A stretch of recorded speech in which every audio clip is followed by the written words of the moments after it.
I know firsthand what it's like to have a normal pregnancy but end up with a child with cerebral palsy. Ours was a case of medical malpractice due to doctor error. Unfortunately, this is still happening. At about 36 weeks gestation, we started having problems. I would go in for the stress test and they would send me over to the hospital saying that they needed to deliver the baby or do more testing and monitoring of the baby. On the last one, when I went in for the stress test, Jordan was not moving at all. I laid there for 8 hours before they actually delivered the baby. And the only reason why they delivered him at that point was because his heart stopped beating. The head doctor said, we're going to the emergency room, and everybody just started running down the hall. And I just feel like if they had come by to see me 15 minutes, just peek your head in the door. If he had just peeked his head in the door, he would have known something is wrong with this mother. You need to go ahead and deliver that baby. So that's hard to look at my son every day and know that 15 minutes would have saved his life. When I woke up, the doctor came in and apologized to me. When I saw Jordan in the hospital with all those tubes in him and the bruise on his chest, I was angry. And I knew something was wrong, especially after he told me, the doctor said that he cut my uterus off at the bottom. That just didn't sound right to me. So I was immediately searching for someone to help me with the case. I don't remember the name of the lawyer in Memphis that we found, but I did meet with her once in her office. She set up another meeting to talk to me about the case again. And when she came into her office and she said, now tell me who you are.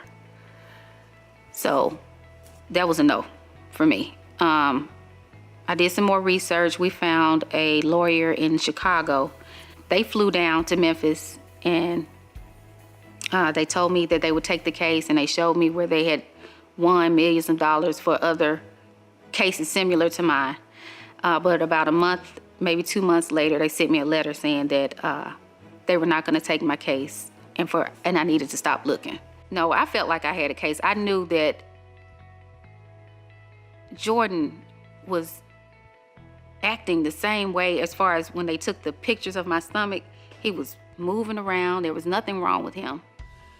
And I asked at 36 weeks. I had Nivea at 36 weeks gestation. I had Jamal at 36 weeks gestation.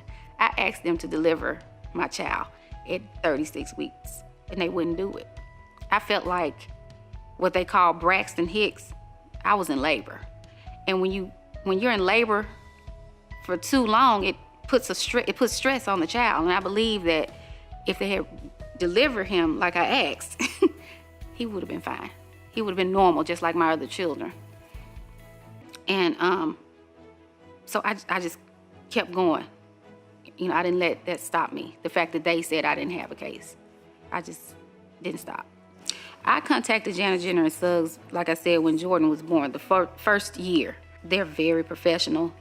They always coach me and tell me what's gonna happen. And I really needed that because I had no idea. And I was very depressed, kind of blaming myself for some of the things that was going on with Jordan. Mr. Janet is very in control. I like him because he knows how to make people be quiet. And I feel that having him on the team and the rest of the people around him, they all make you want to stand up, really. They made me want to be better and really believe in myself in the case more just by being in their presence. When he put the evidence on that that showed the proof that they made a lot of mistakes that led to Jordan's cerebral palsy. I think the jury gave us this verdict because Jordan is gonna need a lot more than most people can even think of in the future.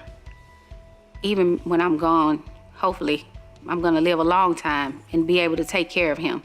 But when you really can't put a price on it. They actually had economists and financial planners and everything who actually sat down and said, okay, he's gonna need this much for this and this much for that. And they put it all together and said, okay, 33 million is what we're gonna award her. Jordan's money is in a trust. Whatever we need, we're able to go to a financial planner and say, Jordan needs this, or one of the biggest things is a home where he could move around. At the home where we were living, he couldn't move around. There was not enough room in the home for him to even open the walker up and move. We had to take him outside. But in this house, he can move all over the house with the walker, the wheelchair. He can crawl around, whatever he wants to do, he can do it. If it were not for the settlement, I wouldn't be able to give Jordan the things that he needs. Now he can get extra therapy, the physical therapy. I can do everything I need to do. I can take him to the therapy, and I don't have to have that stress of worrying about if I'm gonna get fired or not from my job.